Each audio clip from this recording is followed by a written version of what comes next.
سمینار یا خود مشغولیت آموزشی که پلات سودا و صنعت ولایت سوخت در تالار مهمانخانه سوخدیان شهر خوجند با جلب صاحبکاران، راهبران و متخصصان کارخانه‌های صنعتی ظاهر نمود. در موضوع تشخیص تجارت همچون قدم اول برای رشد اداره شونده گفتگوزار به عمل آورده، مشغولیت آموزشی گذرانیده شد. طوری که ذکر گردید مقصد از آن آموزاندن صاحبکاران وطنی از عامل‌های اساسی پیشبرنده و مانع شونده کار است که در سالهای اولی فعالیت میتواند فرا گیرد. مقصد از این سمینار از آن عبارت می باشد که ما آن صاحبکاران کارخانه‌های صنعتی که امروز بار نخستین فعالیت آغاز نمودند برای در آینده به معماها و یگان مشکلات دچار نشدن و برای با ثمر فعالیت نمودن با یک جای با کارشناسان کارهای فرماندهی و آموزشی دایر می نماییم. و چون که مشاهدان نشان میدهد امروز بعضی صاحبکاران کارخانه هستند که کارخانه خود را تأسیس می‌دهد و بعد از 4 ماه 5 ماه با یگان صاحبکار مفلس میشد یا رقابت کردن نمیتونه در بازار. و امروز با ما مقصدی که امروز این کارخانه نفت تأسیس در بازار داخل و خارجی رقابت پذیر باشد، مال محصولات آن در داخل کشور در خارج با محصولات دیگر دولت‌ها رقابت پذیر باشد و موقع خود را پیدا کند. آن هدف و مقصد رو میفهمیم که باید که صاحبکاران به یگان سراستی میگیم آن تجربه‌ای که ما از دیگر دولت‌ها مثلا از جمهوری مردمی چین از دیگر کشورها آموختیم امروز از جانب کارشناسان برای این صاحبکاران پیشنهاد کرده می‌شود. یادآور می‌شویم که الحال در مقیاس ولایت 1272 عدد کارخانه‌های استحصالی ارزی وجود داشته. طی 6 ماه سپری شده با سبب‌های مختلف 160 عددش از فعالیت باز مانده است. محض عامل‌های اساسی فعالیت با مرام کارخانه‌های استحصالی و دچار آمدن به مشکلات دریافت اشیای خام، فروش محصولات تیار و دریافت موقع خود در بازار داخلی و بیرونه در سمینار مذکور مورد تحلیل قرار داده شد.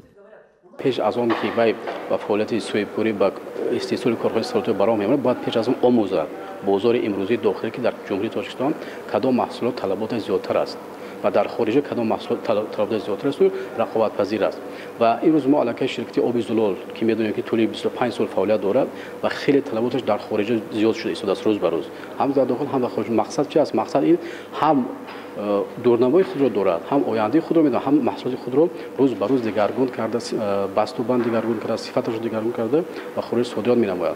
طبق معلومات آماری در مقیاس ولایت طی 6 ماه سپری شده به مبلغ 8.1 میلیارد سومانی محصولات صنعتی استحصال کرده شده. نسبت همین دوره سالی سپری شده سرعت افزایش 132.8% تامین کرده شده است. در کارخانه جمعیت سهامی پشتی آب زلال صادرات محصولات به خارج کشور روز تا روز و ماه با ماه زیاد شده ایستاده است و محصولاتی که ما با صفت بلند استحصال میکنیم در خارج کشور خریداران خود را پیدا نموده ایستاده است.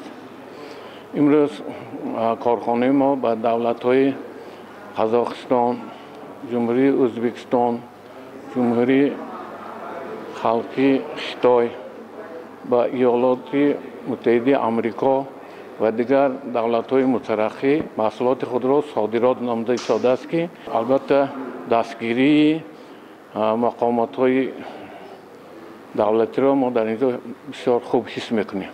باید تذکر داد که در دوام 6 ماه سپری شده سال جاری در مقیاس ولایت 84 کارگاه‌های نو با فراگیری 536 جای نوی کاری تأسیس و به فعالیت آغاز کرده است. کارخانه‌های نو تأسیس اساساً مصالح ساختمان، خوراکواری و صنعت صبور را فرا گرفته برای تامین بازار داخله با محصولات وطنی و واردات عوض کننده مساعدت نمود.